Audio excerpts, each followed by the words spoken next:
I use the motor.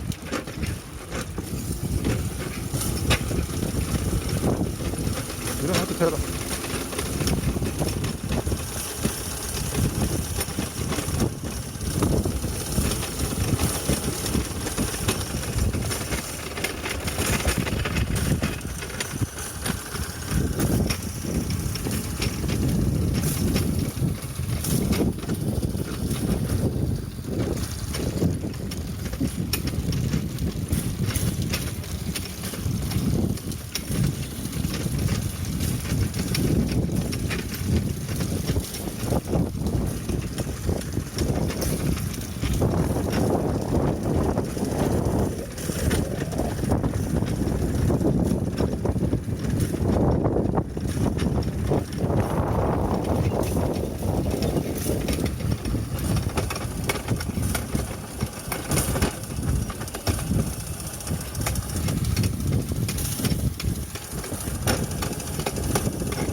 All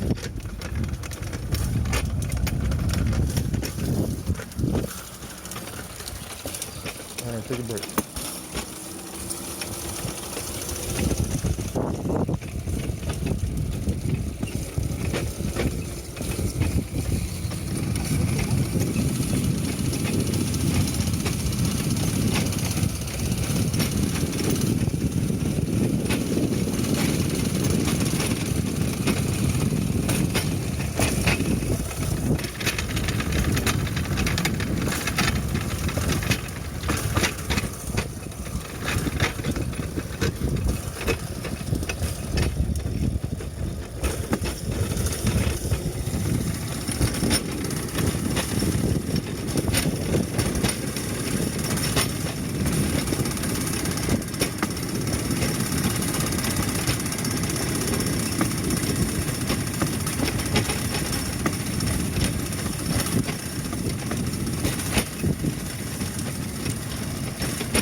Keep the eye on them.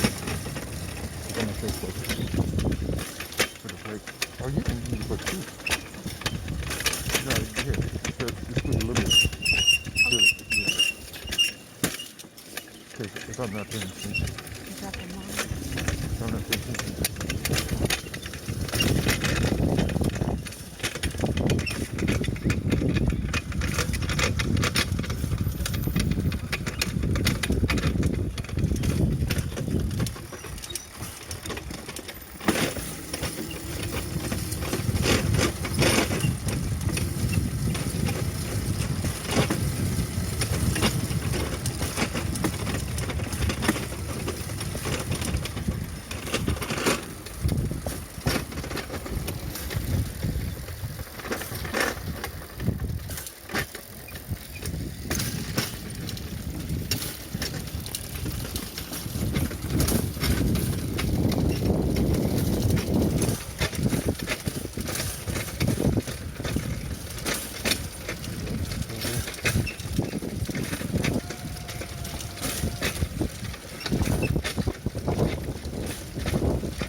No.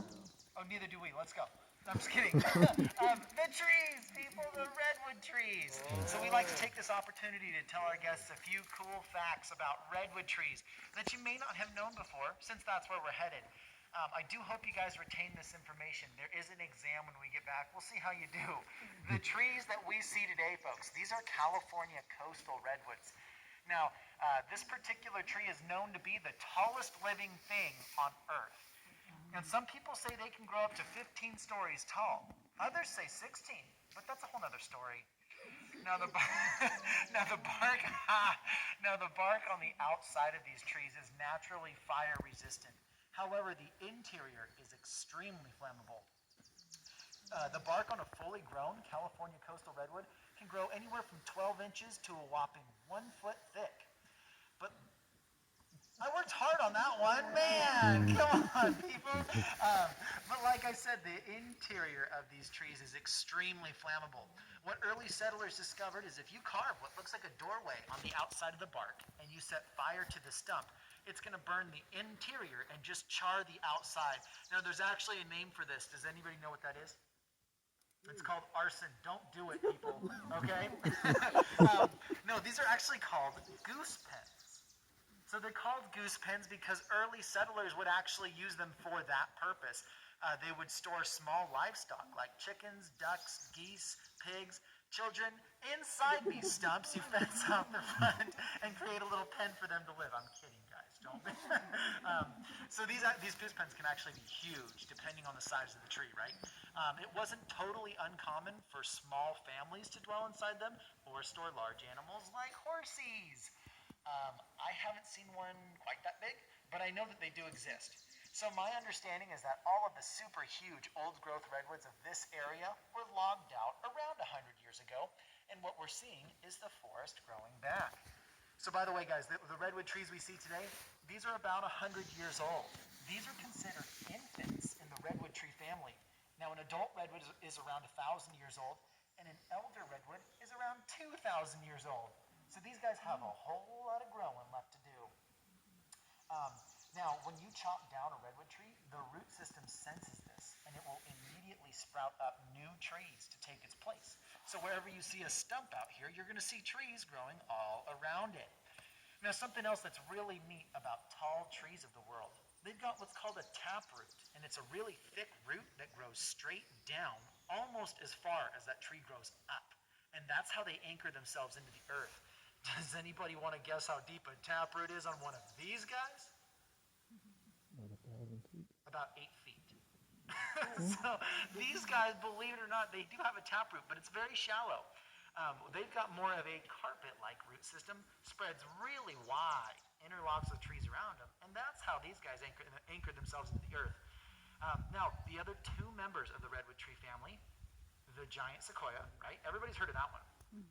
So the giant sequoia doesn't get quite as tall as the coastal redwoods. It does, however, get much older and wider. And by the way, guys, the tallest California coastal redwood is just north of us in Humboldt County. They've named it the Hyperion, and it stands over 380 feet tall, which for a little bit of reference, that's about 40 feet taller than the Statue of Liberty. So it's a very tall tree. And then the largest giant sequoia is named General Sherman. He's located at Sequoia National Park. Now, I haven't been there to see him in person either, but I have seen this tree on YouTube. The thing is huge. You can pull a bus behind the tree, and the bus...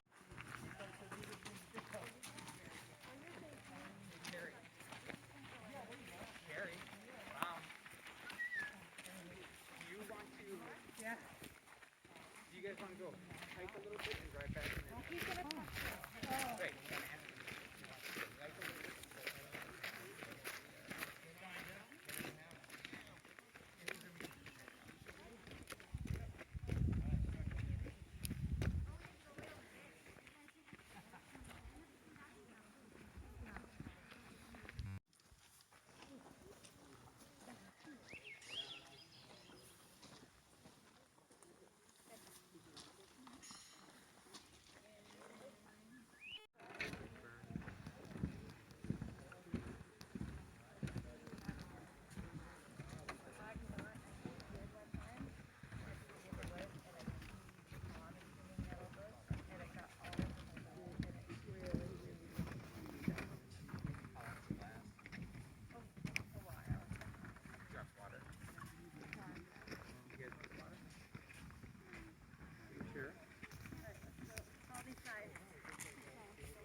usually a board by the team government to like make Korean Where'd the culture guys look go? like yeah, romanticized basically.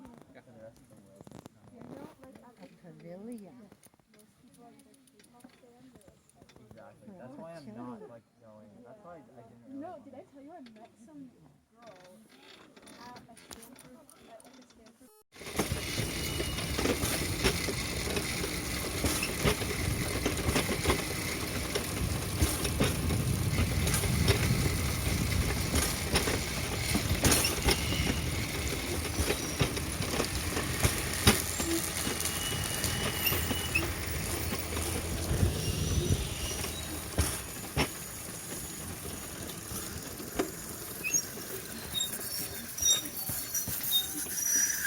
We have like different houses and stuff that are like, and like the buildings.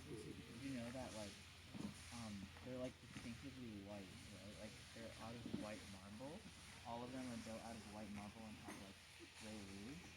And like apparently, it's built out of that like material and they maintain that aesthetic because back when it was like founded, they couldn't afford brick because it was expensive and it had to be shipped all the way over like in the middle of Vermont. So they harvested the local marble from the mountains in the area. And so exactly. So now it like looks a lot more pristine. It looks a lot more yeah, a lot exactly. That's cool.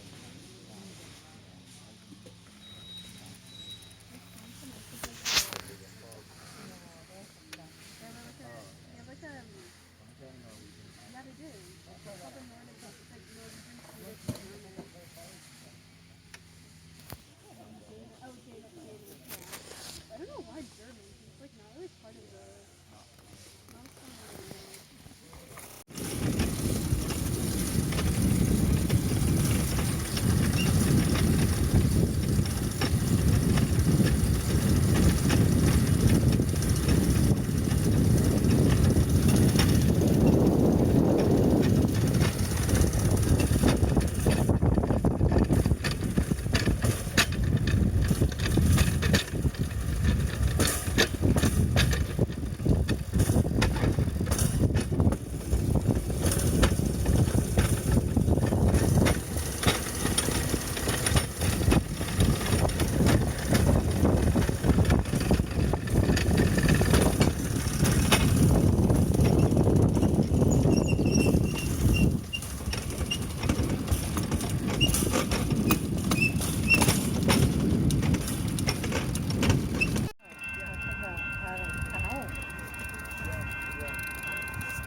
That's pretty cool.